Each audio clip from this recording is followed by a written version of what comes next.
about the future? I myself do this very often. In my speech today, I will be informing you of what I envision when I think about my future, and by the end of it, you will have a better understanding of where I'd like to be in a couple of years. First, I will be telling you about my plans to travel and own a bus, and second, I will be discussing my home life and family.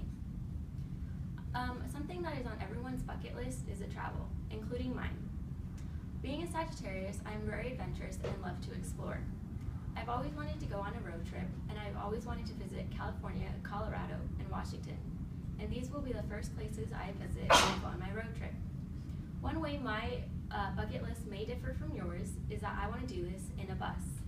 I know that might sound kind of weird to own like a school bus and transform it, but I've seen many people do it, and I think it is a very interesting thing to have your whole house with you when you're traveling. I know being on a road trip can be very lonely, so I want to bring a dog along with me. I know that dogs are very great companions, and I feel that everyone needs one in their life. So that's why I'm going to start my family with my dog. Now, once I finish my road trip, I'm going to be settling back down in Arizona. When I think of where I want to settle down, I think of a house just like my family home.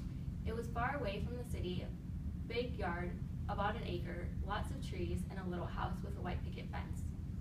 Now, in this house, I see a loving, supporting husband and a family. Like many of you girls, I've daydreamed a lot when I was little about getting married, and I can't wait to get married. I know a lot of you are probably thinking about having your kids as well. One way my daydream may differ from yours is that I'm not going to be having any of my own kids, but I will be adopting my nephew. I know that sounds kind of strange, and the story behind him is kind of long, but I know that I have him in my future, and I can't wait to grow with him and share love with him. Now, I'm going to become a nurse. I want to become a nurse and use that money to kind of put it all towards my retirement and help my family out in the meantime. I have a very big family, so I want to be very close with my family in the future as well and help them give back everything they gave back to me. Overall, my daydream is probably a lot like yours. I plan on traveling and having a family, but I also plan on having a bus and taking care of my nephew. And soon enough, our daydreams are going to become our realities.